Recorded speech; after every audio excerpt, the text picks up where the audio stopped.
President Tómasdóttir, Mr. Skurlason, Your Majesties, SSE President, faculty, colleagues, students, honorable guests. Paður mér heiður að bjóða ykkur velkomin að Hagfræðiskólan í Stockholmi þessum sólríka vordegi.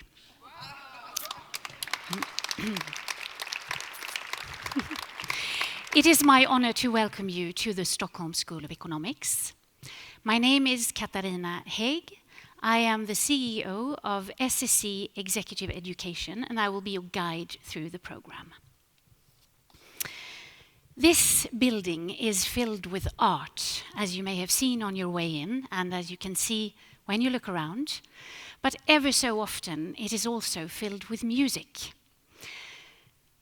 Singing, performances by our accomplished students.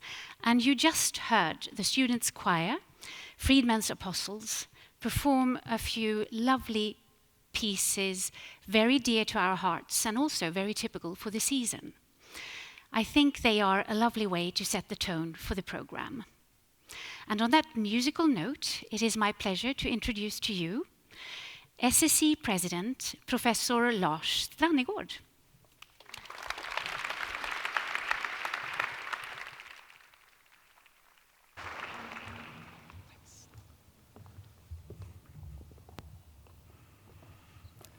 So, President Tómasdóttir, Mr. Skulason, Your Majesties, Ministers, State Visit Delegation members, faculty, staff, and students at Stockholm School of Economics, and honorable guests.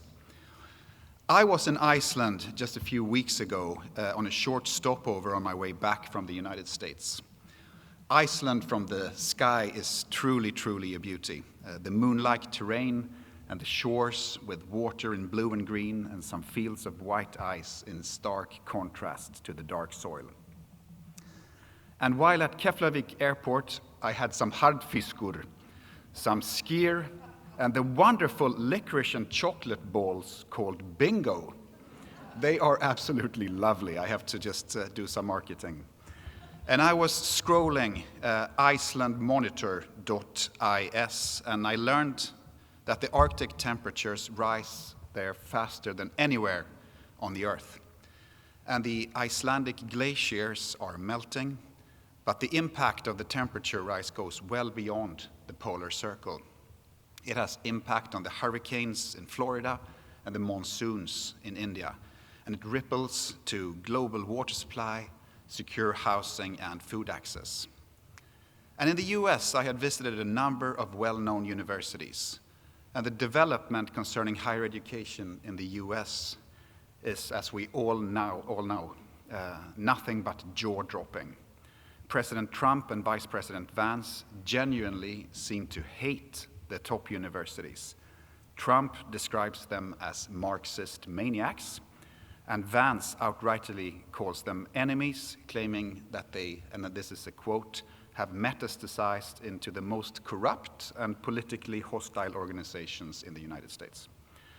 And we also see this administration questioning the severity of climate change, calling it a hoax and blocking the enforcement of state laws to reduce the use of fossil fuels.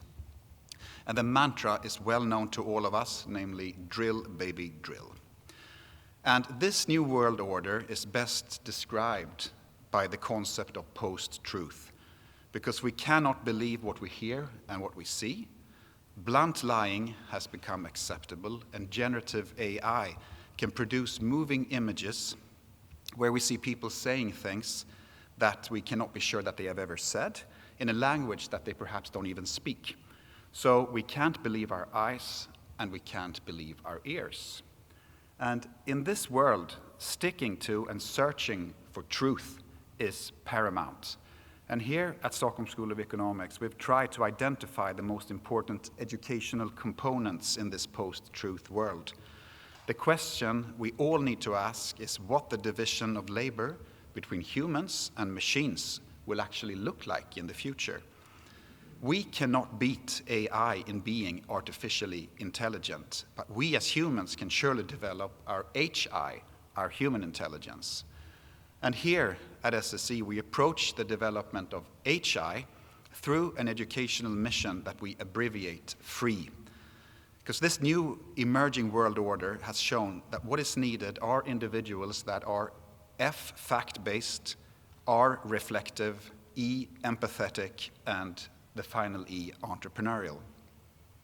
And we use the abbreviation FREE because freedom is the main objective of the efforts of great women and men throughout history. Revolutionaries, founders of nations, Martin Luther King, the women's rights movement, Nelson Mandela, the women in Iran, the list just goes on and on. What they have fought throughout history is always the oppression that inhibits freedom. Our forerunners have fought for freedom because it's at the heart of democracy. It is about letting people live the lives they want without being hurt or held back by others. So to let people fulfill their potentials and to be able to move freely in the world. And now, when liberal democracy is no longer self-evident, our world needs analytical, curious, humble, and free-thinking individuals more than ever. It needs free thinkers who are free to take their own decisions, not somebody else's decisions disguised as individual choices. A science-based mindset provides us with tools for thinking. It doesn't tell us what to think, but ways of thinking. And never has knowledge and truth been more important than today, and never has the ability to distinguish between different types of knowledge claims been more crucial. And this is to say that science has never been more important than it is today, in this world where lies, quasi-truths, and opinions are overflowing our everyday lives.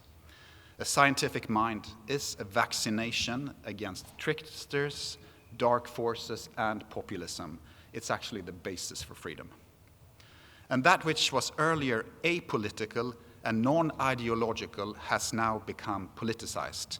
The examples are many: diversity, inclusion, climate change, electrification, and even democracy. These concepts used to be neutral, or at least much more neutral, but now they have become political cues. But are these concepts actually political? We need to develop the understanding of our own opinions, attitudes, and even feelings. Are they our own or somebody else's that we have internalized and believed to be our own, when something like democracy can be framed as a party political concept? Continuous reflection and self-awareness becomes even more important. So leaders of the future have to be empathetic. Machines, no matter how artificially intelligent they are, will have a hard time developing empathy, cultural literacy, and social skills. And if not programmed properly, they are also able to do some really nasty things. But we as humans can develop our understanding of others. We can share the feelings of others and put ourselves into somebody else's position. An ability to view the world from somebody else's perspective, to visualize what it is like to be somebody else, will most probably be a key leadership competence for the future. And in the emerging new world order, we need cultural literacy, because to interact with someone from another national, ethical, religious background becomes the key competence. Because freedom implies adherence to ethical standards. It implies being honest and to have strong moral principles, to be coherent to different audiences. We all need to take our own decisions and stand for them because we want to, not because others want us to. And we need to do what we do because we find it the right thing to do. And I'm so much looking forward to the discussion on leadership of the future between Her Excellence President Halla Tómasdóttir and Professor Emma Bell. She is the holder of the King Carl XVI's Gustaf Professorship in Leadership. And this chaired professorship is a result of a generous donation in order to celebrate His Majesty the King's 50 years as head of state. And we believe a donated chair is an excellent way of celebrating any anniversary. So you can all bear that in mind if you have an upcoming anniversary. With these words, a warm, warm welcome to the Stockholm School of Economics, and now, Katarina, over to you. Thank you.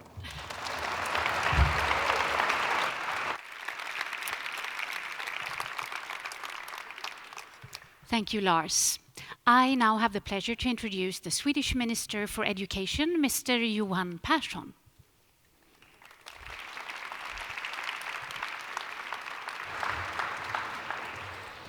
Thank you very much, President Tómasdóttir, Mr. Skulason, Your Majesties, Ministers, ladies and gentlemen. Sweden and Iceland have much in common, especially when it comes to entrepreneurship, to innovation, but also to democracy and freedom and the belief of and in human rights.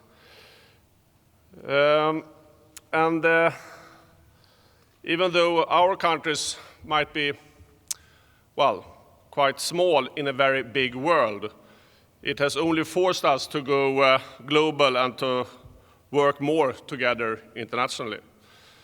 We are both countries of science and engineering. We have strong track records of creating groundbreaking innovations, and we both rank among the top innovative countries in the world.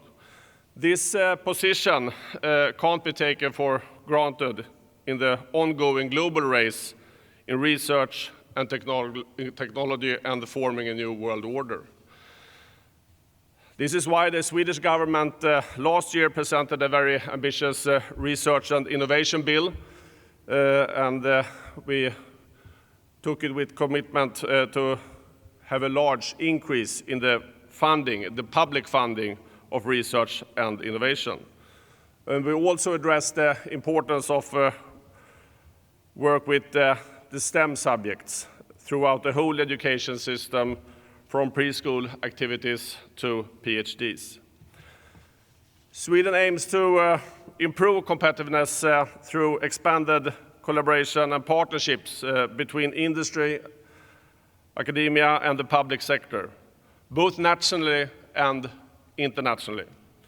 And I truly hope that some of the increased funding in our new bill for innovation and research will also enhance and boost our work together with Iceland also in the future.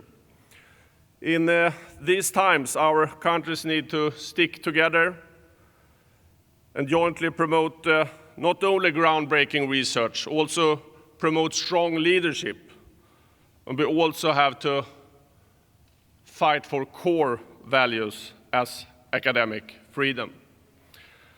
With these words, I would like to welcome the Icelandic delegation to Sweden and to Stockholm School of Economics, one of our many jewels of education in Sweden. Thank you.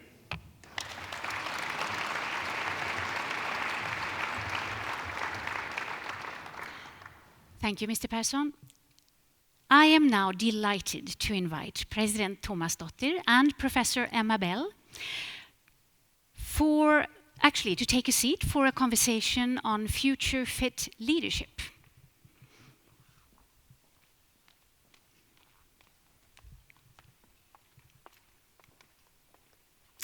And for the curious among you, there will be time for a short Q&A at the end of their conversation, so hold on to your questions and reflections until then. Welcome, both of you. Thank you. Madam President, welcome from me to Stockholm School of Economics. It's wonderful to have this opportunity to speak to you today. Thank you. It's my favorite thing to do, to meet the leaders of today and tomorrow. And how is your visit to Sweden going so far? Absolutely outstanding. You visit a country where the head of state endows a professor in leadership from his 50th jubileum. What an incredible place and warm welcome. And you even brought on the Icelandic weather, because this is a perfect summer day in Iceland. Indeed, yeah. Indeed. It's very nice. We appreciate it. Good. So, Madam President, you have had a distinguished business and political career. You started in corporate America working for Mars and Pepsi Cola, and you were part of the founding team of Reykjavik University, where you established the Executive Education Department as an assistant professor at the business school. After a period as director of the Chamber of Commerce, in 2007 you co-founded Aldur Capital, an investment firm that introduced feminine values based on a responsible approach to profit and risk and emotional intelligence into the traditionally masculine risk-taking world of finance. You then went on to become CEO of the B Team, a global non-profit that brings together business and civil society leaders to drive more sustainable ways of doing business. And then, in 2016, you stood for the presidency in Iceland, and in a crowded field of candidates, you finished as runner-up, winning nearly 30% of the vote. You stood again for the presidency in 2024, starting the race with only 5% of the vote. But following a very successful campaign, you won decisively. You took office on the 1st of August 2024 as Iceland's second female president. And you took office at a time of great turbulence. So how would you describe the broader context that political and business leaders face today? Wow, I feel very old after that long introduction. And here I am with the young people. Thank you, Professor. I think we are in unprecedented territory. Earthquakes and shifts in the plates that are underneath Iceland are something that we grow up with. But I don't think in our lifetimes we have experienced quite the shifts in the plates that our lives depend upon as we have in recent times. And I'm not just referring to the most recent geopolitical instability. I am talking about the climate and environmental crisis, the crisis our democracies face, and maybe the mother of all crises, the crisis of trust. I think maybe our biggest challenge in the world is that we are losing trust fast. But saying that, I think in the Nordic countries, in Sweden, in Iceland, and across the Nordics, we enjoy a level of trust and a positive reputation beyond that of most other parts of the world right now. And I think there is a real opportunity in that, and also responsibility.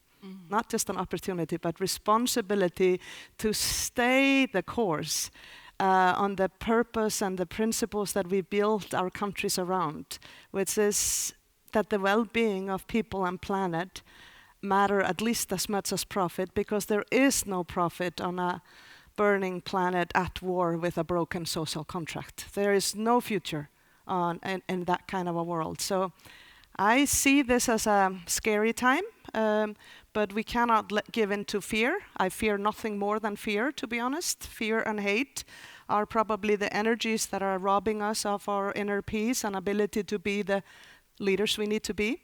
So I'm really hoping and calling on the Nordics, who collectively could be the size of the G11, meaning the 11th largest economy in the world, if we think about ourselves not as individual small countries, but as one region, to really rise and meet this moment and be a lighthouse in a world that is sorely in need of moral, purpose-driven and principled leadership for the next generation.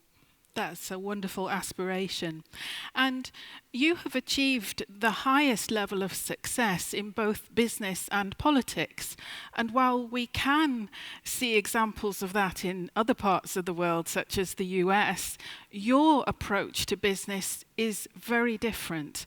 How do you bring that knowledge into your role as president? So let me first say, I have also a long list of mistakes. She just didn't read all of them. And I think it's very important to say to people who are now doing their education that mistakes are probably the best things that happen to us if we use them to leap forward and grow. And so the first thing I really want to say, do not think that success comes on the back of an easy journey. Success is an outcome of a really tough journey, I think, for most people I know. And it's not worth anything if it comes easily. I mean, it's only worth something if you really have to work towards it. And the most common question you will get in your life, and it's so important for me to say this to young people who I feel like are increasingly losing hope that the future holds the promise that the future held when I was their age, that people are going to ask you so many times, as they did in 2016 when I was running for president and I had 1% in the polls consistently, and everybody asked me, are you going to quit? And this is maybe the most common question you will get in a world that is this complex. Are you going to quit? And all I can say to you, if you care deeply enough about something, then the answer to that is no, you're not going to quit, because we need leaders and they need to keep going. But you might learn to pivot. And I think maybe this is the lesson I learned from being an entrepreneur and being in big corporate world and being from a small country, is that we are able to pivot. We can, and in Iceland we're lucky enough to matter enough where each one of us almost needs to hold 4 or 5 different roles in our lives because there are so few of us. So we get to actually develop a range of understanding. And we now need systemic change like never before. So having leaders who understand government, who understand the private sector, who understand academia, who have worked in the non-profit sector, people who can see the system and how every one of us in the system has a role, that's really valuable to leadership today. And maybe us Nordics are more accustomed to that than people who grow up in large countries and are often defined to one deep expertise area and cannot see the whole system anymore. So I think it's been beneficial for me to have this range of experiences, and it allows me at least to try to be a leader that brings people together and builds bridges across our typical silos and divides. At least I try really hard to do that. And the biggest divide I care about is the generational divide. I think generational equality, I've been passionate about gender equality my whole life, and I've worked a lot on that, but generational equality is what keeps me up at night, because our failure to meet this moment comes at the expense of the hopes and dreams of the people that are right here. And I take that very seriously. Absolutely. So to pivot and not to quit. I'll remember that. So you've spoken about the need for a new leadership playbook in these challenging times. Can you tell us a bit about what that looks like? Well, I had the pleasure of working with global leaders who have served as heads of states and heads of companies and heads of NGOs for about 6 years as their CEO. And we actually decided to write what we call the new leadership playbook. And now that's a few years ago, but I still think it's the right playbook. We didn't know all of these constant uncertainty times were coming quite at the level that we're at now. But I think it has 4 pillars to me, this new leadership playbook. Radical collaboration, number 1. We just cannot change systems or do anything great working by ourselves. And radical collaboration means to me that government, private sector, civil society, generations, genders, people of different origins come together in ways that we have not learned to do in school or anywhere for the most part. Maybe Stockholm School of Economics, based on your president's excellent speech, is doing better than other schools on that. But we are not trained to work across divides. We're trained to work within silos. So I think radical collaboration is a key capacity. Radical inclusion, and when I talk about inclusion, I mean it in the widest sense. And yeah, there may be some people who don't want to include that word in the lexicon anymore, or the word woman. That is not an option for Nordic countries ever to accept. So radical inclusion, and especially of young people, they need a seat at the table, not just to show up or for pretense, but to actually get to help co-create the future that awaits them. And then radical transparency, because in a world of low trust, I think we just need to be pretty open and transparent about everything we do. It's hard, but and many of us probably miss the world where transparency wasn't quite so challenging as it is in today's world. And then finally, I would say radical humanity. And that's really at the heart of that triangle to me. And radical humanity means to me to be authentic, to be sincere, to be humble, to be humane, to be honest. I think this is really what people long for in a world of low trust. And I think the only way to try to build trust is to really think about your leadership around those 4 pillars. And radical humanity might be the most important part of it. And I love that you are teaching, you call it human intelligence, or humanity is a word that I think we're going to have to really double down on during this AI revolution, because that's the one thing that we can still offer above and beyond the machines, that and our creativity. Absolutely. And having come to the Nordics relatively recently from the UK, I'm learning the importance of collaboration as a value in Swedish culture. Oh, Sweden takes the gold when it comes to collaborative efforts. We could learn from you in Iceland, to be sure, but I think the Nordics in general are collaborative countries. One of the things I struggle with as somebody who studies leadership is its elusiveness. Yes. What is leadership to you? How do you know when you're doing it or when someone else is doing it? Well, first of all, leadership to me is not the position you hold. It is the person you choose to be. And so leadership is available to every single one of us. It is, in my opinion, our life's work to try to unlock our leadership in service of something that is bigger than ourselves. So that is leadership to me, and it's available to every single person here. But it doesn't really reside in the head. And now I'm not going to debate the fact that facts and science matter, because that's an absolute. But where we unlock our leadership is more in our hearts. It's where we feel deeply that there is something that we care about, something that matters to us enough that we will unlock courage, which is also a word that comes from the heart, coer in Latin or French. We unlock enough courage to go through obstacles and difficulties to be in service of that we care about so much. So that's leadership to me. And it's there's a leader inside every single one of us. And don't ever let anyone tell you that what you dream of or want to do and to leave a dent in this world is not worth pursuing, even if you're at 1%, or even if someone doesn't believe in it. Just go for what matters to you, and then every one of us thinking like that is a leader. So leadership is something you do, not a position you hold, something that is available to all of us, and it's mostly the answer to the question, who am I choosing to be at a time like no other for humanity? Who am I choosing to be?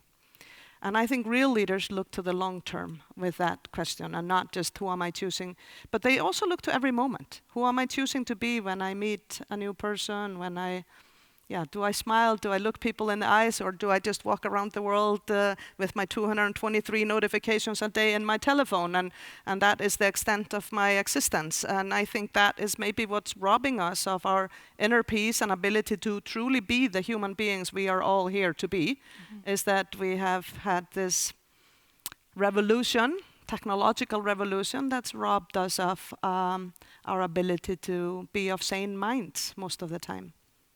Absolutely, much food for thought there. Now, I know that there will be many questions from our audience today, and we have some ushers with microphones who are going to go and find them. So if you would like to ask President Tómasdóttir a question, please do raise your hand. I'm sure she'll be very glad to hear it. Absolutely. And don't be afraid to challenge me either. So we have one here in the blue jumper. If we could have a microphone. Thank you very much, Ms. President. Thank you very much for the discussion. It was very interesting. You talked about the generational equality, and I think one thing the young generation is thinking about a lot is the demographic change, especially in Western societies.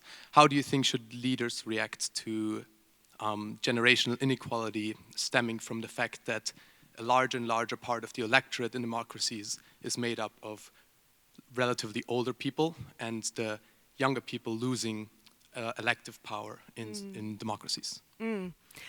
Well, Well, first of all, let me just say how important it is that you participate in democracy. And so just one example from my own campaign in last year was that we decided to start, I was looking at the numbers of voter participation by young people. And not only are the demographics working so that there are more older people, you are not voting. And so that line was like this and the other line was like this. So I thought, what could we do? And we decided to set up a campaign office for young people, run by young people. They basically had my TikTok account, they basically had the agenda, they showed me asked me when and where to show up, and so for the most part I went along with their ideas on how to get people interested in voting. And we had the biggest turnout we've had of young people for a very long time. So the first thing I want to say is you have to vote in order to shape it. The second thing I would really want to uplift because of my passion for generational equality is that I think all of us in government, in business, in civil society, we have a responsibility to create seats at the table for the future generation. I dream of boardrooms that have sort of boardrooms of the future. And I have actually worked with some companies, including IKEA, on creating such boardrooms. IKEA, the CEO of IKEA and myself, we convened 15 climate activists and 15 CEOs of global companies in the IKEA store in Manhattan about 7-8 years ago, and and when we arrived, the young people looked at the global CEOs and said, "These are the people that are robbing us of our future. They are killing us. You know, the bad global CEOs." And the CEOs walked in and looked at the young people and said, "These are the naive people who don't know anything about life yet." There was so much distrust in the room. But 3 hours later, through dialogue, through co-creation, through true human interaction, we walked away as 30 global climate leaders, and IKEA started a sort of a advisory board of young people from all over the world that's really helping it implement its vision to be people and planet positive by 2030, which is the boldest vision that exists of any privately held company that I'm aware of in the world. So you Swedes should be proud of the origins of that company, those of you who are from here. But I think increasingly we need to think like this. And so when I host dialogues in my residence and I try to ask questions and not necessarily know the answers to everything, I try to have often equal representation of young people and people my age, which is generally the age of leadership. And I think that changes everything. I've seen the hearts open up of older people when their sons and daughters speak up, or when young people in general speak up. And I have actually seen young people, including on IKEA's Sustainability Advisory Council, grow up to not just be activists, but also become leaders. So I think there's so much benefit in intergenerational dialogue and design, and I do think, speaking to the older people, that we're leaving a lot of wisdom on the side. We have a lot of older people that don't have a purpose, that are living to be 100-year-old. And that is also dumb economics, as dumb as it is to leave women or people of color or gay people or anyone else off the field. We're just simply not smart if we're not tapping into all of our wisdom and all of our new values and visions that the young people bring to the table. So intergenerational dialogue and design, and democratic participation in short. Thank you. I think we have time for one quick question. If someone has a quick question, we have somebody here. So could the microphone go to the person in the middle there? She's got her hand up. Well, it has to go along the aisle. Good. Yes, thank you. And thank you to the entire Icelandic delegation for being here today. Þetta þýðir mikið fyrir Íslendingur eins og ég sem uppvaksin hérna í Stockholmi og ekki heima á Íslandi. But what I wanted to ask is that, of course, I find it very inspiring to hear that you think that the leaders of tomorrow are jacks of all trades, essentially. That being said, though, I think it's very common advice, especially for young professionals, to specialize until you make yourself indispensable somewhere. What would your advice to young professionals who want to be those bridge spanners and jack of all trades be? How do you avoid the pitfall and the trap of specializing too much and maybe missing those opportunities to pivot? What a great question, and great to have an Icelander in the room. Nice to see you. my advice is that if your heart is calling for deep expertise, wanting to become that deep expert, then go for that. But if your desire is to lead change, we are going to need systemic change. Don't listen to what other people tell you and chase every opportunity that you can get to understand the system that you want to change or impact. And a lot of people will tell you you're not going to get opportunities. Bullocks. Sorry. You will always, if you have a clear purpose and you know sort of what your purpose is, and by the way, you might change your mind about that until you're 50 easily, and maybe even after that, and that's okay. But if you know that there's something that you care deeply about, then you go after that and you look at every experience as a learning opportunity until you get to a position where you can truly drive the impact you want towards that. For me, that was empowering women and girls for the longest time. And today, I'll be very honest with you, and I'm looking at all the young men here, I'm deeply passionate and I stay awake at night because I worry so much about the status of men and boys. Because I think gender equality and empowering women and girls is just economically smart, it's socially smart, it's brought all countries who do it economic and social progress. But we are seeing so many signs that boys and men are feeling not valued, not seen, not appreciated, not empowered, and that is actually wreaking a havoc on our democracies. And the latest example in the United States is very evident, but we see red flags around this. So for me, gender has sort of been the threat, except that I really want to really, truly close the gender gap and empower women and help men become healthy, strong men and feel purposeful and seen as well. So chase your purpose and then don't worry about where you serve your purpose is my best advice. Well, we are unfortunately out of time now. I'm sure we could continue this conversation, but you have plenty of other engagements. So thank you so much, Madam President, for this opportunity to talk to you today. Thank you, Professor, and thank you. Good luck. Thank you. So lovely. Great. Lovely. Thank you. Thank you, President Tómasdóttir. Thank you, Professor Bell. I would like you remain here with me as we move into a discussion on leadership and entrepreneurship in the new era. And for that, I would like to invite our two panelists, Miss Isabel Keulen, SSE alumna and CEO of the SSE Business Lab and SSE Ventures, and Mr. Stefan Krook, entrepreneur and also practitioner in residence at the Stockholm School of Economics. Welcome, both of you.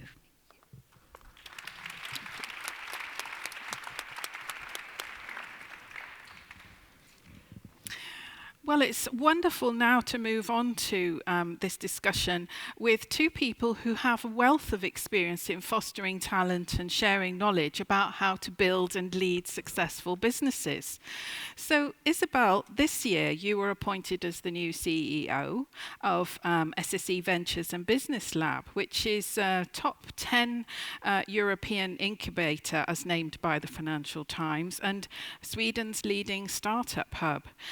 Your background is in venture capital, investment banking and tech, including as principal at Spintop Ventures, which, like SSE Business Lab, focuses on companies with potential to drive the transition to a sustainable society.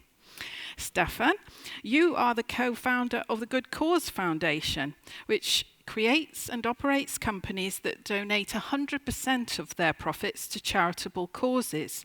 The foundation's first company, Godel, celebrates its 20th anniversary this year. You're also the co-founder and chairman of the digital communication company Kivra, used by 6 million Swedes every month. And at the moment, you are SSE's first ever practitioner in residence, which is an initiative that enables us to benefit from your practical insights and industry expertise.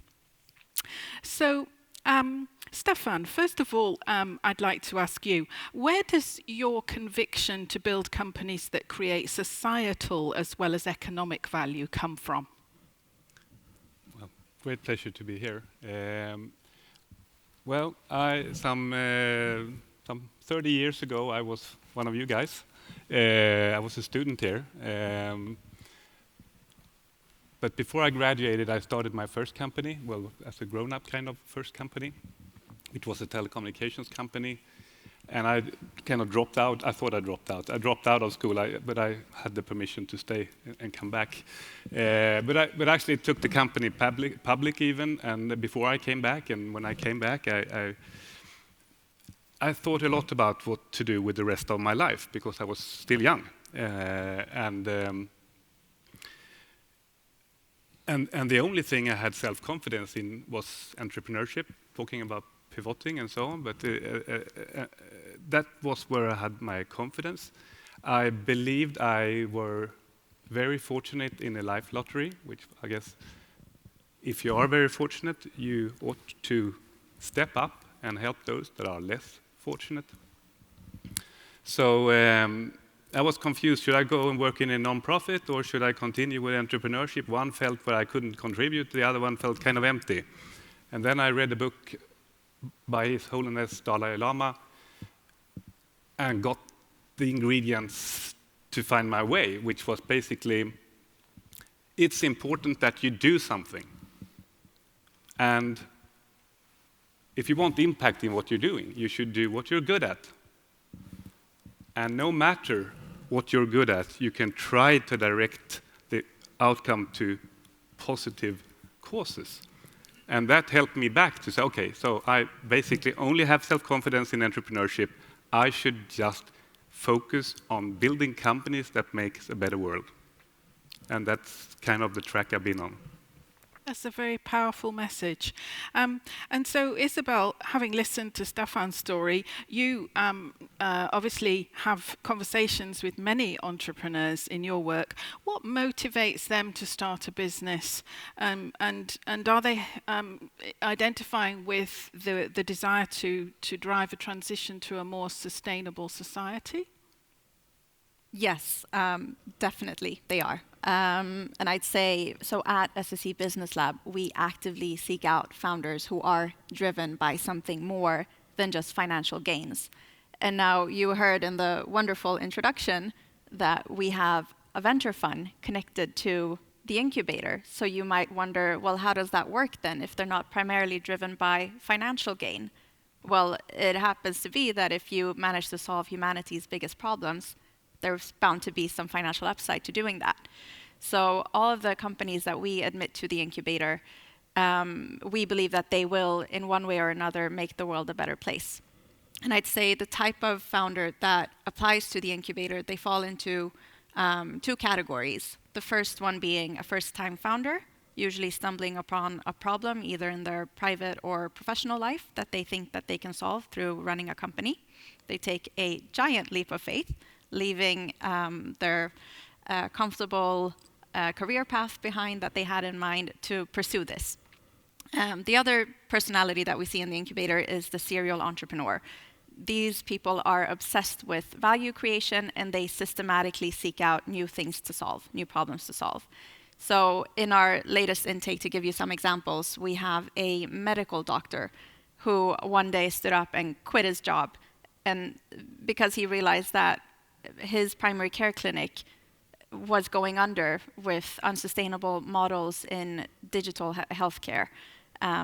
He just kept seeing the patient waiting times increase, and he realized that he can build a sustainable digital healthcare provider that will both shorten waiting times and will be aligned with the way that the public funding system works.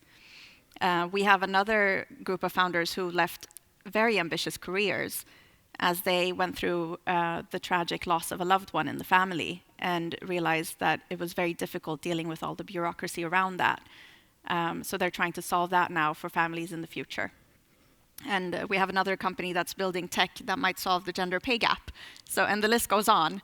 But one thing that they do have in common, and why we want to back these types of founders, is, well, Madam President, you touched upon it. What happens when what you are working on truly aligns with your core values? You don't give up. And those are the founders that we need to back. And it's very powerful to hear those stories. Thank you. So, Stefan, I know that you believe that the economic system we have at the moment doesn't sufficiently incentivize entrepreneurs to contribute societal value. Can you tell us a bit about what you think needs to change? Yes, and this is a big question and very close to my heart now.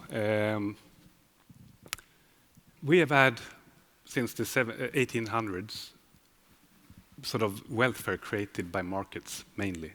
That's when it didn't fail. We tried other things as well in the Soviet Union and so on, but it wasn't so good. So we've had markets. We are not just market economy, we are mixed economies. So we collect taxes to get welfare, which is fantastic. But things have changed since those times, because then it was clear that nature was in abundance. Now it's very clear that nature is not in abundance. And economics is actually all about making the maximum out of the scarce resources. So when Adam Smith was alive, and since then we have been thinking labor and capital are the scarce resources that builds countries and which we optimize on. And that's not where we're going. We can talk about AI and human AI or human intelligence, and we need both of them, but we need to fix the system.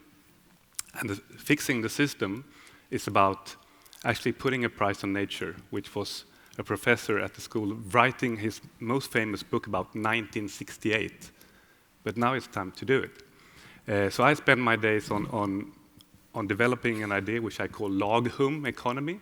It's actually Old Norse, so that's something we share as well, for something which is balanced with what is right. We need to find that balance, and the core of the solution is to start taxing what threatens our future, which is pollution and scarce national resources, rather than taxing what builds the future, which is the main source of tax today, labor. So we need to change that. So that's what I spend my days on, and it would give the right incentives not only to entrepreneurs, but to innovators, to the capital flows, to everyone, to the consumers. That is the system and the engine we need to keep, but we need to get it right. It's a powerful thesis. And we've spoken already today quite a lot about diversity and the importance of diverse and inclusive ways of doing business. Isabel, how can we ensure that entrepreneurship and leadership remains diverse and inclusive in the new era? Yeah, so I support everything that Lars opened up with and everything that Madam President said. I will try to not overlap with those answers, but I think essentially what we need to change is how we think about diversity. I think we need to think of diversity as something broader than just gender and ethnicity. I think we also need to start thinking of it as, in the context of business and entrepreneurship, as an essential component in growth. So if you are running any type of company that is interesting, you probably have a large addressable market. And if you have a large addressable market, well, your customer base is probably very diverse. So if you don't incorporate diverse voices in your own building, if you don't have different perspectives contributing to what you're building, you're probably not going to be relevant in the future. And you're not going to be able to be successful.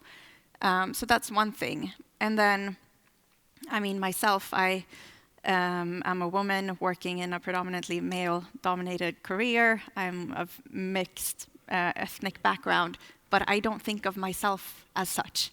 I definitely fit the narrative, if that's what we want to talk about. But I hope that when my daughter is my age, we will be looking back at this as some strange period we needed to get through to get to the point where we just talk about competent people.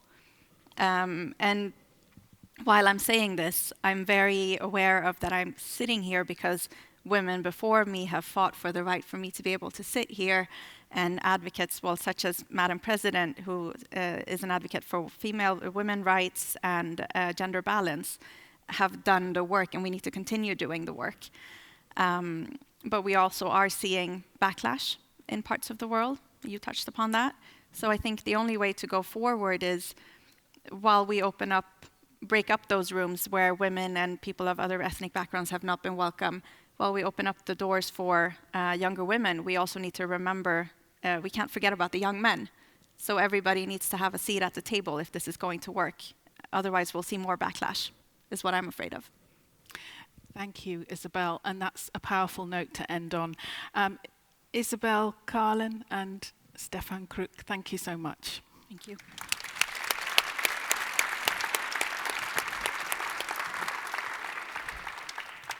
Thank you all, and thank you, Professor Bell, for moderating the discussion. Our time together has come to an end. I would like to thank you all for being here. It's been a pleasure to guide you through the program, and in the spirit of humanity and collaboration, you are always welcome back to the Stockholm School of Economics. Thank you.